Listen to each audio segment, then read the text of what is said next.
अस्सलामुअलैकुम अज़ीज़ तलबा। आज की इस वीडियो के अंदर मैं आपके साथ 8वीं जमात का जोग्राफ़ी का तरीका स्कूल बेस्ड असेसमेंट 2024 का फ़ाइनल टर्म का उसका गेस्ट पेपर वही शेयर करने जा रहा हूँ जो कि टोटल 52 मार्क्स का और 1 घंटा 45 मिनट इसके लिए टाइम है। ये गेस्ट पेपर है, आपको सारा पेपर ना भी आया इसमें से तो इंशाल्लाह इतना आएगा, आपके नंबर अच्छे आएंगे। तो चलते हैं आज की वीडियो का बाकायदा आगाज़ करते हैं। तो पहले मैं आपको सारे सवाल पढ़ के बता दूंगा, फिर इसके बाद इनके सारे जवाब बता दूंगा। तो पहले सवाल का ये पढ़ देखें जी, लहरों को पैदा करने वाले अवामल दर्ज करें। मैं सिर्फ उर्दू में पढ़ूंगा, इंग्लिश वाले खुद पढ़ सकते हैं। पहले सवाल का बी पार्ट है शदीद मौसम की तारीफ करें।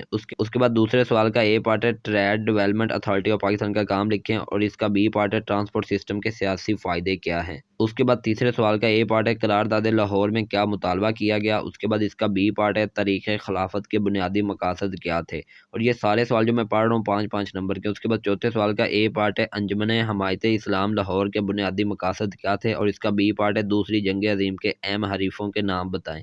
इसके बाद सवाल नंबर 5 जो है इसके दोनों पार्ट 6-6 नंबर के हैं। तो ए पार्ट है 1962 के आयन के तहत पाकिस्तान के वफाकी ढांचे की वजाहत करें और इसका बी पार्ट है 1978 में खाना जंगी शुरू होने से पहले अफगानिस्तान में किसकी हुकूमत थी। तो ये सारे सवाल थे, अब इन सब के जवाब मैं आपको दिखा देता हूँ जी। तो अजीज़ तलबा जवाब आपके सामने लिखे हुए हैं। इंग्लिश मीडियम वालों ने इंग्लिश में याद कर लेने और उर्दू मीडियम वालों ने उर्दू में याद कर लेने। जैसे ये पहला सवाल है तो इसका जवाब है हवाएं लहरों को पैदा करने में अहम किरदार अदा करती हैं। चंद और अवामल में गिरदबार और साली इलाकों में जलजला शामिल है। बस इतना ही जवाब। इसके बाद इसका बी पार्ट है शदीद मौसम एक मौसमी हालत है जो औसत या मामूल के मौसमी रवैयों से मुख्तलिफ है। ये एक दिन या एक मुद्दत के लिए हो सकता है। बस इसका इतना ही जवाब है। इसके बाद दूसरे सवाल का ए पार्ट है, उसका जवाब भी आपके सामने लिखा हुआ है। उसके बाद दूसरे सवाल का बी पार्ट है, इसका जवाब भी आपके सामने उर्दू में भी इंग्लिश मीडियम में भी, जिस बच्चे का जो भी मीडियम है वो उसी लिहाज से याद करेगा। उसके बाद ये तीसरे सवाल का जवाब आपके सामने लिखा हुआ है, इसका ए पार्ट ये आपने याद कर लेना। उसके बाद तीसरे सवाल का बी पार्ट है कि असल मकासद खिलाफत उस्मानिया का तहफ़्फ़ुज़ और हिंदुस्तान में मुसलमानों की शिकायत का अज़ाला करना था। तो यहाँ तक 3 सवालों के जवाब मैंने आपको बता दिए। अब चौथे सवाल का ए पार्ट आप देख सकते हैं, इसका जवाब आपके सामने और इसके बी पार्ट का जवाब भी आपके सामने। इनको आपने याद कर लेना अच्छे तरीके से।